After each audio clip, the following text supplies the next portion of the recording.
Aspiring a good change అది కనపడుతోందా? రిషి గారు, ఇప్పుడు వైఎస్ఆర్సిపి పార్టీకి కూటమి ప్రభుత్వానికి కూటమి పార్టీలకి ఉన్న ఒక వ్యత్యాసాన్ని మాత్రం గమనించాలి.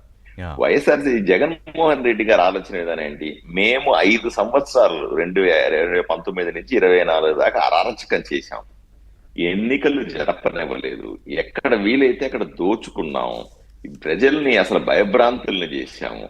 అలాగే మేము కూటమి ప్రభుత్వం వచ్చిన తర్వాత కూడా మా మీద ఇలా చేస్తది అనేది అతని ఆలోచన. మేము అలా చేయలేదు. కూటమి ప్రభుత్వం అధికారంలోకి వచ్చిన తర్వాత ఎన్నికలు జరుపుతున్నాం.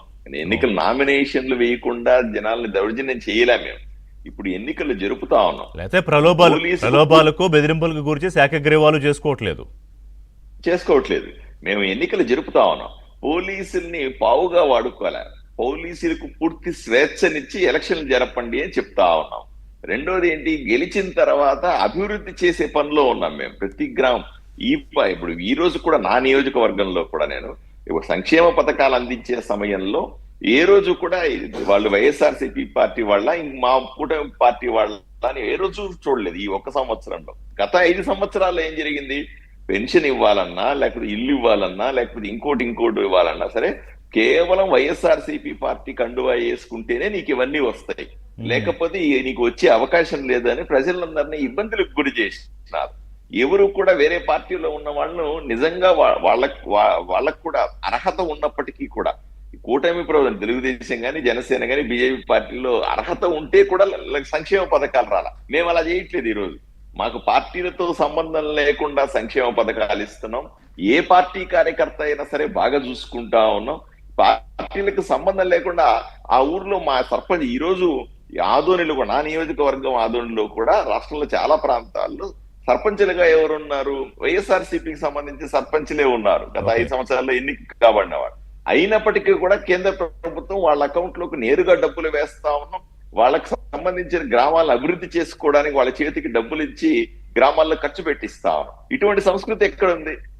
ఇదే 2019లో జగన్మోహన్ రెడ్డి అధికారంలోకి రాగానే సర్పంచులుగా ఉన్నటువంటి టీడీపీ వాళ్ళని, సర్పంచులుగా ఉన్న జనసేన బీజేపీ వాళ్ళందరినీ కూడా నిర్వీర్యం చేసి వాళ్ళు స్పెషల్ ఆఫీసర్లను వేసుకొని డబ్బులు తినేశారు. మేము అలా చేయట్లేదే. వ్యత్యాసాన్ని ప్రజలు గమనిస్తా ఉన్నారు.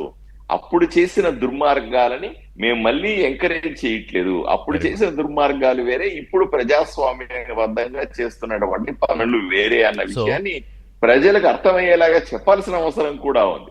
ఇదేదో వాళ్ళకి ప్రభుత్వం వచ్చింది కాబట్టి వాళ్ళు గెలుస్తారు, మా ప్రభుత్వం వస్తే మేం గెలుస్తాం కదా. ఇక్కడ గెలవడం ప్రశ్న కాదు, ఎన్నికలు జరగడం చేయడం ప్రశ్న. ఈ వ్యత్యాసం. రెండోది ఏంటి, ఈ రోజు కూడా వైఎస్ఆర్సీపీ పార్టీ ఏం చెప్తా ఉంది, జగన్మోహన్ రెడ్డి గారు ఏం చెప్తారు, మేము మళ్ళీ అధికారంలోకి వస్తాం కూడా, కానీ పొరపాటును వస్తే మంచి చేస్తామని కాదు, మళ్ళీ బెదిరింపులే.